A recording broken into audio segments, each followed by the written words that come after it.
Assalamualaikum warahmatullahi wabarakatuh.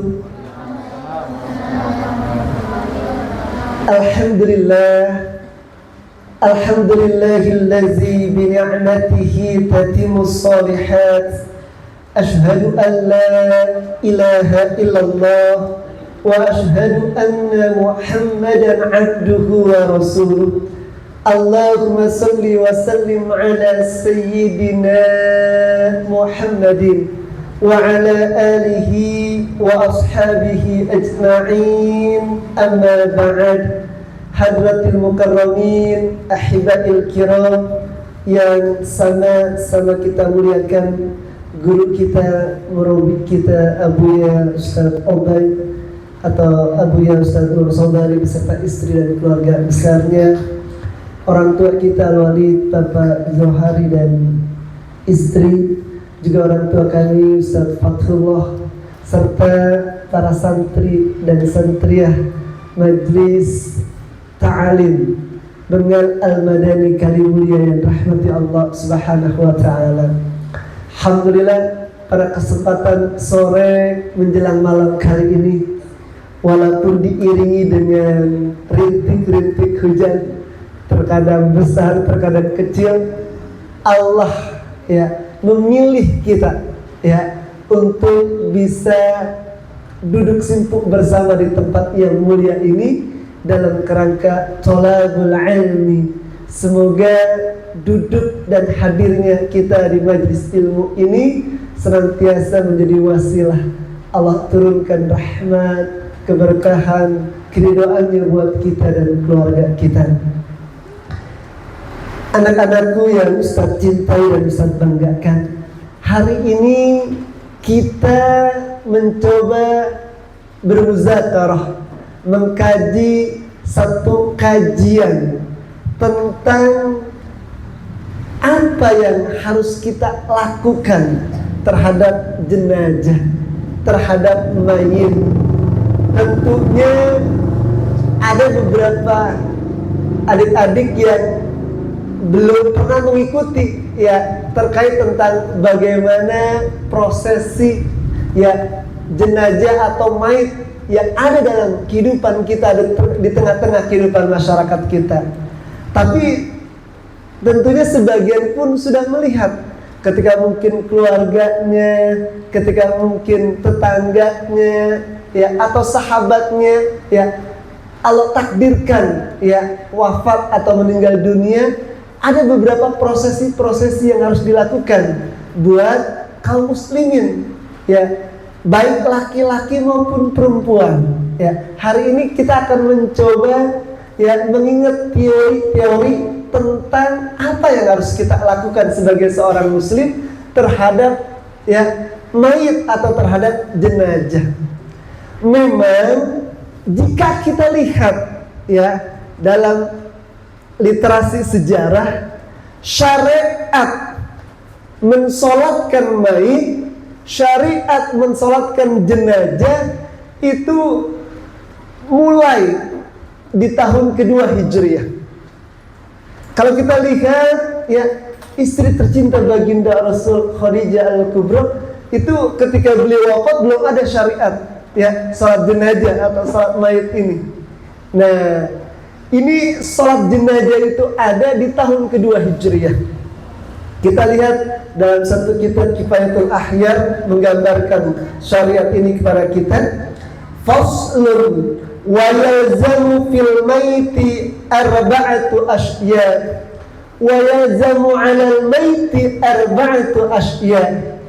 Pasal yang menerangkan akan kewajiban kita sebagai seorang muslim terhadap mayit. Berapa hal, berapa perkara digambarkan arba'atu asya. Ada 4 perkara, 4 hal yang diwajibkan kepada kita seorang muslim, baik muslim laki-laki maupun muslim perempuan terhadap mayit. Yang pertama adalah gusluhu, memandikannya. Ketika ada kerabat kita, tetangga kita, orang-orang di tengah-tengah kehidupan masyarakat kita wafat, meninggal dunia, maka ada 4 perkara yang wajib kita lakukan atas mayit tersebut. Yang pertama adalah gusluhu, ya, memandikannya. Yang kedua adalah wa takfinuhu, mengkafaninya.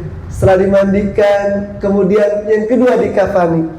Kemudian yang ketiga wassalatu alaihi, kemudian mensolatkan, ini salat jenazah, ya. Kemudian wadafnuhu, kemudian menguburkannya. Nah, khusus, ya, apa yang harus kita lakukan terhadap mayit ini, salat jenazah ini, hukumnya fardu kifayah. Jika dalam satu kampung, anggaplah satu gang ini, sudah ada orang yang mensolatkannya, sudah ada orang yang memandikannya, mengkafaninya, mensolatkan dan menguburkannya, maka gugurlah kewajiban kita. Tapi kalau satu kampung, satu RT, tidak ada yang melakukan 4 hal ini terhadap mayit, ya, terhadap orang yang meninggal dunia, maka dosalah itu satu kampung, dosalah itu satu gang. Itu ciri kategori fardul kifayah. Karena fardun itu ada 2, ada fardu ain, hukumnya wajib ain, itu seperti sholat 5 waktu. Kalau nggak dikerjakan, hukumnya berdosa, bahkan dosa besar. Tapi kalau fardul kifayah, itu seperti kita belajar ilmu tajwid, ya. Kalau udah ada satu orang dalam satu kampung yang belajar ilmu tajwid, maka tidak ada dosa buat orang yang tidak mempelajarinya. Tetapi buat kita sebagai, ya, sebagai santri, sebagai penuntut ilmu, kalau kita baca Quran nggak pakai ilmu tajwid, berdosa. Tapi mempelajari ilmu tajwid hukumnya fardu kifayah, sama seperti sholat jenazah, hukumnya fardu kifayah, gitu. Baik, siapa yang disolatkan? Pertanyaannya kan, yang disolatkan itu, ya, khusus orang-orang yang meninggal dalam kondisi normal. Kalau meninggalnya dalam kondisi syahid, ya, maka tidak wajib disolatkan, tidak wajib dimandikan. Nah, kita lihat keterangannya. Wa itsnani, dan yang kedua, la yugsilani wa la yusalli alaihima, tidak dimandikan dan tidak disolatkan atas 2 kategori. Yang pertama adalah asyahid fi ma'rakatil kuffar, orang yang mati syahid dalam peperangan melawan kaum-kaum kufar. Kalau zaman sekarang siapa?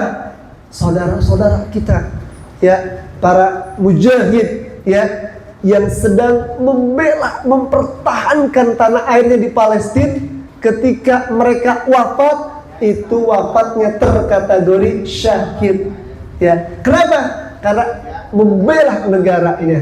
Orang yang mati syahid kategori seperti ini tidak wajib, ya, disolatkan, tidak wajib dimandikan, gitu. Itu yang pertama, orang yang mati syahid, ya, nggak boleh dimandikan, nggak boleh disolatkan. Yang kedua siapa? Terkategori wasaqtul lazi lam yastahil, wasaqtul lazi lam yastahil, dan bayi yang lahir dalam kondisi wafat. Tiba-tiba mungkin, ya, misalkan suatu saat nanti 20 tahun akan datang, ini Putri Soleha ini misalkan menikah, kemudian melahirkan, misalkan, ya, setelah menikah melahirkan. Nah, ketika melahirkan misalkan, ya, itu dalam kondisi ketika keluar putra atau putrinya wafat. Kalau ketika lahir sang bayi enggak bersuara, tidak bergerak, ulama sepakat dia tidak wajib dimandikan, tidak wajib dikafani. Kalau ketika tuh bayi keluar merojol, ya, nggak bergerak, nggak ada suaranya. Tapi ketika dia, mohon maaf, dia keluar dari rahim orang tuanya, bergerak walaupun sedikit, bersuara walaupun sedikit, kesepakatan ulama dia tetap dimandikan dan disolatkan. Kalau ya, dia keluar, ada gerakannya, ada suaranya walaupun sedikit, ulama sepakat dia tetap dimandikan dan disalatkan seperti biasa. Ini gambarannya. Lalu apa lagi? Ini kan kita belajar tentang praktek sholat ya. Ada syarat-syarat sholat jenazah itu. Syarat-syarat sholat jenazah sama persis seperti yang sudah kita pelajari dengan guru kita, Ustaz Amir Mahmud rahimahullah. Ya, masyaallah betul hayatihi. Apa syarat-syarat sholat itu? Secara umum ya, menghadap kiblat. Menghadap kiblat. Kondisi dalam kondisi suci dari hadas kecil dan hadas besar. Kemudian menutup aurat. Ya, jadi kita kalau sholat 5 waktu, sholat jenazah dan sholat sunah-sunah yang lain wajib menghadap kiblat, wajib ya syarat-syarat ini wajib menutup aurat, wajib apa? Dalam kondisi suci, hadas kecil, hadas besar. Misalkan kalau dalam kondisi haid nggak boleh, kondisi tidak berwudu tidak boleh. Hanya khusus dalam sholat jenazah ada tambahan syarat khususnya. Apa?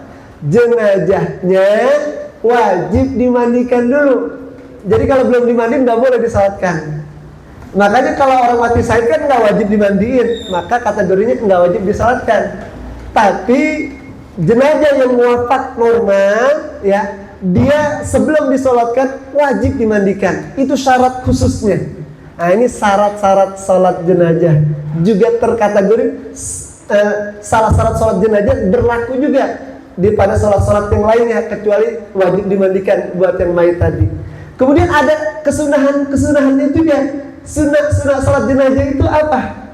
Misalkan mengangkat tangan ketika takbir. Karena kan ada 4 takbir nanti ya. Misalkan Allahu Akbar, setelah kata-kata bar baru tangan kita kemari.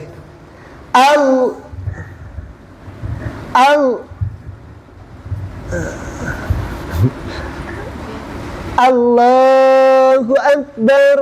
Setelah kata-kata bar, tangan kita kemari. Allahu Akbar. Allahu Akbar. Mengangkat tangan. Ini kesunahan dalam sholat jenazah. Allahu Akbar. Takbir yang pertama, ya. Setelah takbir yang pertama kita membaca surah Fatihah. Allahu Akbar. Setelah takbir yang kedua kita membaca salawat atas Nabi. Allahu Akbar. Setelah takbir yang ketiga kita mendoakan sang mayit, ya. Allahu Akbar. Setelah takbir yang keempat, ya, mendoakan kembali kepada yang mayit, kemudian salam. Oke. Baik, ini kesunahan yang pertama, ya. Pertama tadi mengangkat tangan. Yang kedua mendoakan mayit, ya. Mendoakan mayit bagian daripada kesunahan. Yang ketiga apa? Takbirnya 4 kali, ya. Takbirnya 4 kali, gitu. Terus ada rukun-rukunnya. Kalau tadi kesunahannya kalau kita tinggalkan 1-2 nggak dapat pahala sunnah. Tapi rukun sholat jenazah wajib kita lakukan. 1 saja nggak dikerjakan maka nggak sah sholatnya. Apa rukun sholat jenazah? Pertama niat, ya. Pertama niat. Yang kedua apa? Ya, al-qiyam, berdiri bagi yang mampu. Kalau nggak mampu karena kondisi, boleh dia duduk di bangku kah itu atau di bawah kah itu, ya. Yang ketiga apa? Ya, yang ketiga takbirnya 4 kali. Yang ke 1, 2, 3. Yang keempat, ya, membaca surah Al-Fatihah. Yang kelima membaca sholawat. Yang keenam mendoakan sang mayit tadi. Dan yang terakhir ke-7 salam. Gitu. Pelan-pelan kita bahas, ya. Yang pertama rukun sholat adalah niat. Nah, niat ini sebelum niat ada posisi posisi mayit itu ya. Nanti kita praktekannya di depan. Sekarang lihat ke sini aja dulu ya, sebentar. Ini anggap mayit. Ini perbedaan ulama, kan agak susah-susah gampang yang kalau ada perbedaan pendapat ulama ini. Posisi mayit. Nanti boleh bertanya bebas terkait tentang hal ini. Ini tadi pagi jam 9.30 saya menyolatkan mayit, tetangga saya wafat, meninggal dunia. Itu Kiai beliau itu cucunya Raden Sungging, orang Pondok Terong. Agak sedikit ada perselisihan tadi, akhirnya setelah rapat keluarga karena kuburannya sudah digali, akhirnya di makam pahlawan. Pihak keluarga yang satu pengennya di Raden Sungging, di makam Raden keluarga gitu. Ini tadi dua ustadz pengennya kepalanya dia laki-laki, ya. Ini sebelah sana itu kiblat, barat, timur, selatan, utara. Barat, timur, selatan, utara. Ini imamnya nanti di sini. Saya malas berkomentar tadi. Udah pokoknya kepala di sini, kata ustadz yang satu. Kata ustadz yang satu kepala di sini. Ya udah. Karena tugasannya ditelepon sebagai imam. Ya sudah. Baik. Pendapat ulama yang pertama, kalau mazhab Syafi'i secara umum kita bisa lihat dalam beberapa literasi kitab, bukan hanya satu kitab. Kalau mayitnya laki-laki, kepalanya di sebelah kiri imam.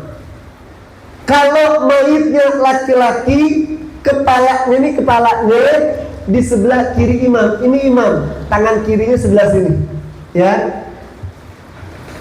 Kepalanya di sebelah kiri imam, kakinya di sebelah kanan imam. Imam ketika sholat berdiri pas di kepala jenazah, kepala sang mayit. Kalau mayitnya perempuan, ini pendapat mazhab Syafi'i, ya. Kepalanya di sebelah kanan imam, berarti sebelah utara ya. Berdirinya imam ada di mana? Ya, ada di pinggang sang mayit, atau di pantat mayit, atau di dekat perut mayit atau jenazah boleh. Beda berdirinya. Saya ulang, satu mazhab pendapat ulama, kalau jenazahnya laki-laki, kepalanya di sebelah kiri imam, berarti selatan, ya. Ini kan selatan, sana utara ya. Ini nanti ketika jadi imam, ini jenazahnya laki-laki, persis di kepalanya. Kalau jenazahnya perempuan, di sebelah kanan imam, berarti sebelah utara. Barat, timur, utara, selatan. Kalau perempuan, kepalanya sebelah kanan imam. Imam ketika mengimami berdirinya di pinggul, di pinggang imam. Bagaimana kalau jenis kelaminnya dua? Laki-laki dan perempuan. Di tengah, di pinggul, di pinggang. Begitu. Itu nanti bisa terjadi gitu. Nah, udah ya. Menurut pendapat mazhab Imam Maliki, ya, kalau perempuan kepalanya di sebelah kanan imam dan tidak mempermasalahkan mau kepalanya di sebelah kanan kah, mau kepalanya di sebelah kiri kah, gitu. Makanya yang paling terpenting posisi jenazah ada di depan imam. Boleh begini, boleh berdiri. Yang jelas posisi di depan imam, gitu. Itu secara mutlak, secara umum pendapat ulama yang jelas dia di depan imam. Kalau mayitnya kagak ada, bagaimana Ustaz? Mayitnya nggak ada, bisa nggak kita mensolatkan salat mayit? Bisa atau tidak? Bisa. Dulu ketika guru saya, Allah yarham, itu wafat di pesantren di Jawa Timur, kita para alumni itu mensolatkan salat jenazah. Ya, hanya jenazahnya goib di sono di Jawa Timur. Kita sholat di sini sama jamaah. Sholatnya sama persis seperti sholat jenazah, hanya niatnya yang berbeda. Kalau sholat jenazah mayitnya tidak ada, tidak di depan kita, itu disebutkan fulan bin fulan, kayak haji ya, fulan bin fulan ya, usolli alal mayit goib fulan bin fulan ya, arba'a takbiratin fardu kifayatin. Kalau jadi makmuman lillahi ta'ala, kalau menjadi imam, imaman lillahi ta'ala, kalau sendiri adaan lillahi ta'ala, begitu. Jadi kalau tidak memungkinkan kita pergi ke sana, boleh sholatnya tidak di depan mayit, berarti sholat goib namanya, niatnya sama seperti tadi. Kalau kita punya guru yang sangat kita cintai ya, tiba-tiba kita baru dengar beliau udah wafat 7 hari yang lalu atau 10 hari yang lalu, bolehkah kita mensalatkannya? Boleh. Salatnya tadi salat gaib. Bolehkah kita mensalatkannya di kuburannya? Kalau di atas kuburan kagak boleh, di depan kuburannya boleh. Mana kisah ceritanya? Pernah suatu ketika baginda, ini dikisahkan di dalam kitab ini ya, kitab Kifayatul Ahyar. Pernah suatu ketika Rasul itu melihat seorang ibu-ibu tua yang kesehariannya ya selalu merapikan Masjid Nabawi. Ya, terus pagi, siang, sore dirapikan. Tiba-tiba setelah beberapa waktu kemudian Rasul nggak melihat lagi nenek-nenek tua ini. Dan ketika setelah habis sholat, di mana gerangan sang nenek yang terbiasa menyapu membersihkan masjid ini? Para sahabat tengok dan berkata, ya Rasulullah, beliau udah wafat. Kaget Rasul.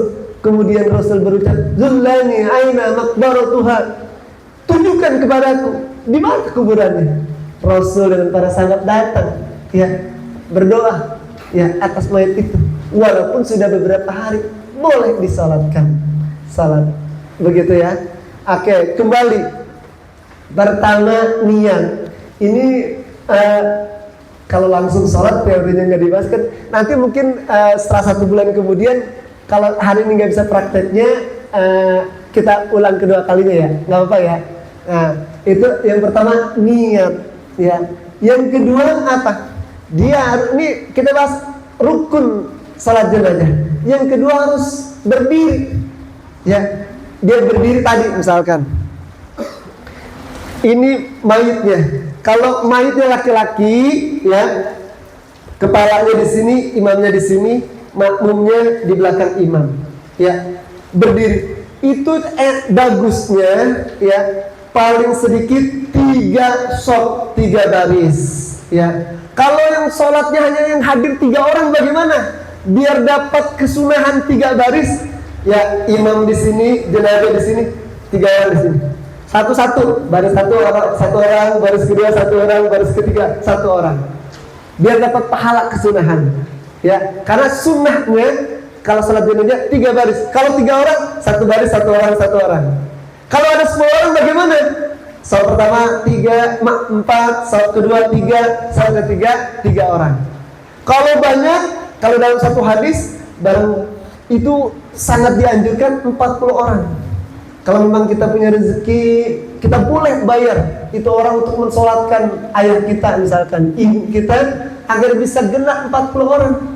Karena barang siapa orang yang disolatkan jenazahnya 40 orang, Allah ampuni dosa-dosanya dan Allah masukkan ke dalam surga. Itu hadis Rasul. Nah, bolehkah kita membayar orang untuk mensolatkan orang yang kita cintai? Boleh. Nah, itu kalau sudah misalkan, maaf ya, kalau seandainya udah shot pertama udah penuh, shot kedua udah penuh, shot ketiga penuh, boleh shot yang baris yang keempat, kelima, keenam. Semakin banyak yang mendoakan, maka semakin kemungkinan Allah ampuni dosanya, semakin bisa gitu. Jadi berdiri tadi ya. Kalau nggak mampu berdiri bagaimana? Ya duduk. Makmum perempuan boleh ikut gak? Boleh ya. Memang sunnahnya sholat jenazah itu di masjid atau di musola. Kalau nggak memungkinkan jauh dari masjid, dari musola, boleh di rumah. tapi sunnahnya di masjid, sunnahnya di musola. Kalau nggak memungkinkan boleh di rumah gitu. Tadi sudah ya, niat, kemudian berdiri tegak 4 kali takbir. Ya, takbir yang pertama baca surat Fatihah, sudah hafal semua. Takbir yang kedua ya, membaca salawat. Salawatnya paling sedikit Allahumma sholli ala Muhammad, begitu. Yang paling lengkap salawat yang sudah sering kita baca dalam sholat kita, yaitu salawat Ibrahimiyah.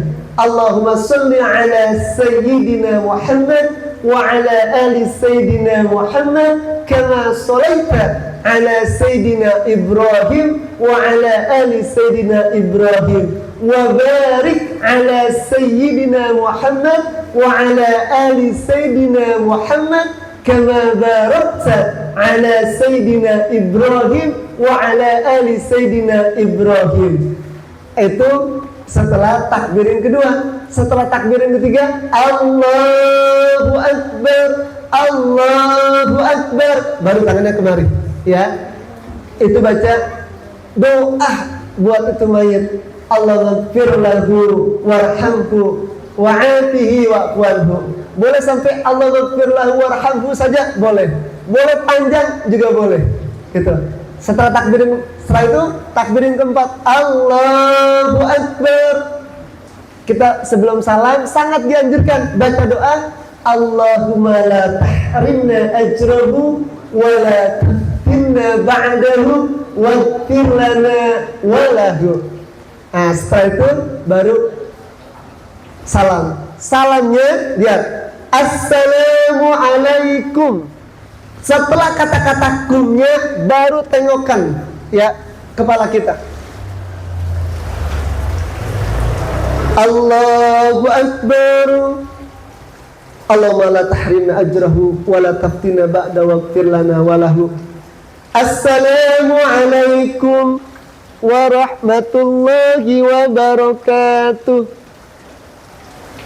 Para ulama afdolnya kalau sholat jenazah sampai wabarakatuh. Tapi kalau kita mau sampai Assalamualaikum warahmatullah boleh. Tapi ulama sepakat khusus untuk sholat jenazah Assalamualaikum warahmatullahi wabarakatuh. Kalau mau salat yang kedua lebih afdal lagi, Assalamualaikum warahmatullahi wabarakatuh.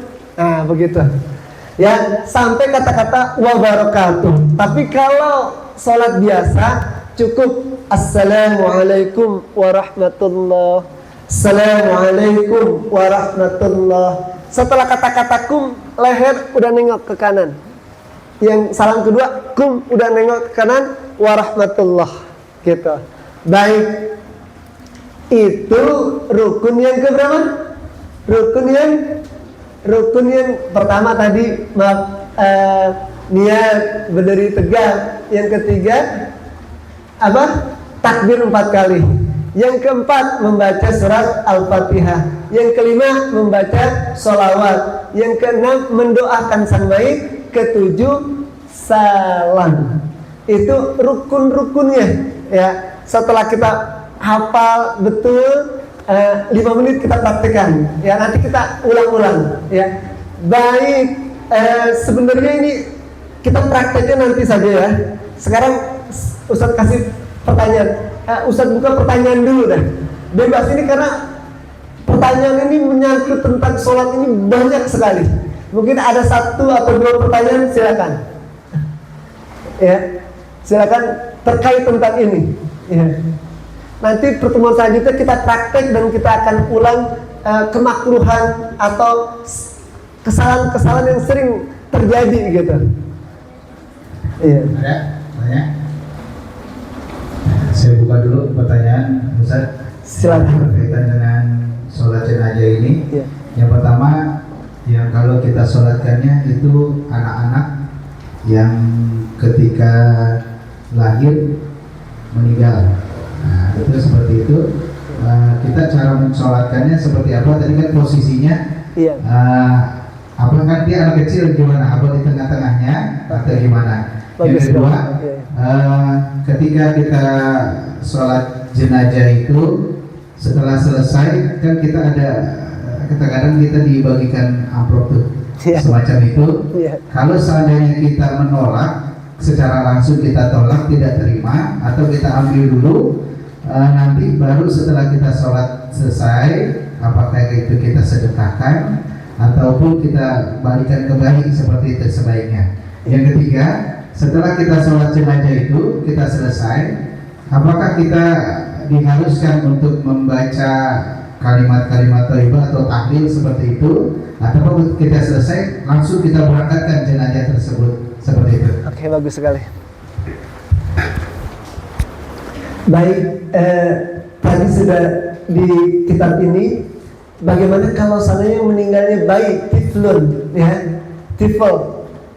Tadi kalau ketika dia keluar dari rahim sang ibu tidak ada suaranya, tidak bergerak, ya, maka dia tidak wajib disolatkan, tidak wajib dimandikan. Tetapi ketika sang bayi itu, ya, ketika sang bayi itu keluar dari rahim ibunya, ya, ada suaranya, walaupun tidak banyak, dan ada gerakannya, ya, walaupun hanya sesaat, ulama sepakat dia disolatkan, dia dimandikan, disolatkan. Cara mensolatkan bayi, ya, bayi, anak kecil dewasa, orang sepuh, secara umum sama. Yang membedakan itu hanya niatnya saja, ya. Kalau dia nanti laki-laki, dia perempuan, niatnya yang membedakan. Usolli, kalau laki-laki, usolli ala hadzal maiti arba'a takbiratin fardhu kifayatin ma'muman lillahi ta'ala. Kalau dia perempuan, usolli ala hadzihil maitati arba'a takbiratin fardhu kifayatin, misalkan menjadi ma'muman lillahi ta'ala. Itu yang membedakan niat, ya. Nanti jenis-jenis niat pun banyak sebenarnya, ya. Tapi nanti cukup itu dulu secara dua. Tapi nanti jenis niat itu banyak kalau dalam niat, dalam ini. Misalkan contoh yang sederhana. Dulu saat Al-Baik ketika pergi umroh, itu kan kita lagi misalkan di Bukit Sopat. Saya pernah waktu umroh itu saya berdua di samping istri saya, sholat asar, ada pengumuman yang meninggal, dan kita setelah sholat langsung sholat jenazah. Itu pengumuman pakai bahasa Arab dan kita kurang jeli ini. Itu yang kita sholatin laki-laki atau perempuan, begitu kan? Nah, kalau ada kasus begini kan repot kita. Mau niatnya hala hadzal maiti atau hadzil maitati, begitu kan? Nah, saya pernah punya guru, niatnya begini saja. Ya Rabb, misalnya ketika takbir yang pertama tadi, kan niat itu dibaca berbarengan dengan takbir yang pertama. Aku niat sholat mayit yang disolatkan oleh imam, ya, 4 takbir fardu kifayah karena Allah Ta'ala. Aku niat sholat mayit yang disolatkan oleh imam, 4 takbir fardu kifayah karena Allah Ta'ala. Itu kalau udah begitu, kita niat sholat yang disolatkan oleh imam, mau laki-laki mau perempuan, ya pokoknya yang disolatkan nama imam, boleh begitu, gitu. Karena itu ketika disolatin itu banyak, bukan 1-2 orang. Kadang kan ada beritanya, kadang di situ ada yang anak-anak juga, kadang ada orang dewasa juga, gitu. Nah, makanya satu guru ngajarin, aku niat sholat mayit yang disolatkan oleh imam, ya, 4 takbir fardu kifayah makmum karena Allah Ta'ala, begitu. Itu terkadang kalau kita dalam kondisi di Masjid Nabawi pun pernah ada, tapi jarang. Tapi yang sering itu di Masjidil Haram. Hampir beberapa sholat 5 waktu ini selalu ada pengumuman itu, dan kita berdiri. Oh, pahalanya luar biasa. Ini kalau ada waktu dan kesempatan, perempuan kalau sholat ini pahalanya sebesar gunung Uhud. Gitu, luar biasa. Ini pahala, ya, hanya 4 takbir berdiri tanpa ruku, tanpa sujud, dan tidak membaca doa iftitah. Itu jawaban yang pertama. Jawaban yang kedua, kalau kita menerima amplop bagaimana? Ya, kalau kita menolaknya tidak enak, ya kita diamkan saja. Setelah itu kita ingin sedekahkan ke siapapun, sangat diperbolehkan, gitu. Yang kedua, apa bacaan-bacaan setelah sholat selesai? Di antaranya ya kita dipinta ya untuk pengumumannya biasa. Assalamualaikum warahmatullahi wabarakatuh. Ayo hadirun, bapak-bapak, ibu-ibu, ya. Bagaimana komentar, bagaimana pendapat ini jenazah ya selama masa hidupnya, ketika bergaul, apakah jenazah ini min ahlil khair? Kita dijawab min ahlil khair, min ahlil khair. Atau ada orang bilang isyhadu bi anna hadzal mait min ahlil khair. Mari bapak-bapak jamaah, kami mohon ya bantuan persaksiannya, apakah jenazah ini, apakah mayit ini min ahlil khair. Nah, kita sebagai makmum, sebagai orang yang ada di tempat itu, alangkah baiknya ikut berprasangka baik terhadap orang tersebut. Insya Allah kalau kita ikut berprasangka baik, orang lain sama kita pun akan selalu berprasangka baik.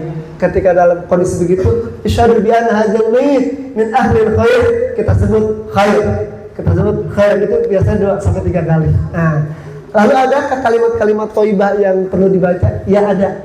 Misalkan setelah kita angkat, jalan 2-3 kali, berhenti baca Fatihah, kemudian jalan 3 kali, berhenti baca Fatihah, kemudian jalan berikutnya la ilaha illallah. Ini salah satu kalimat thayyibah yang kita bawa sampai ke makannya, gitu.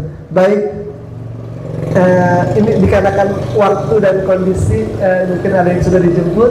Insya Allah nanti kita akan bahas tuntas, dan kita ke depan lebih enak ada pertanyaan-pertanyaan terkait tentang ini. Jadi akan lebih hidup. Jadi tidak satu arah, tapi kalau 2 arah itu akan lebih hidup dikarenakan kondisi waktu. Insya Allah kita lanjutkan pada waktu dan kesempatan yang berikutnya. Sungguh yang baik datangnya dari Allah, yang tidak baik semata-mata datangnya dari saya pribadi.